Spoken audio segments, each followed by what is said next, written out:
Ito na mga kahasang, mga beta fish natin mga kahasang, papatakasin natin dito sa maganda nating setup.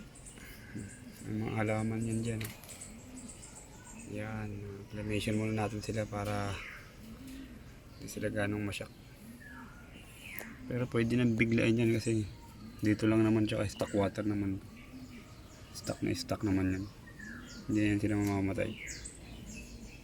Yan o,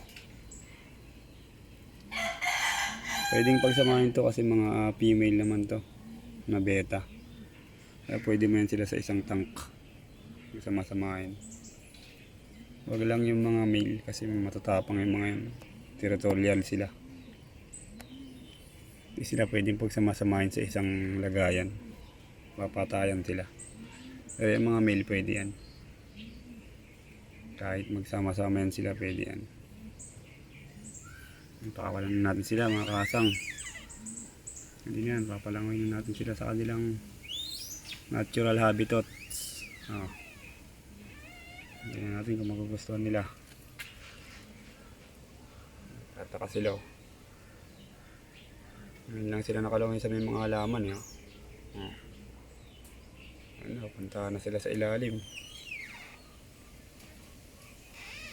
Kanyang ano na sila, sisid.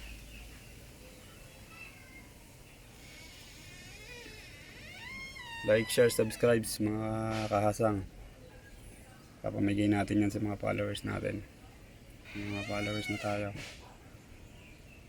Okay, hanggang dito na lang. Salamat.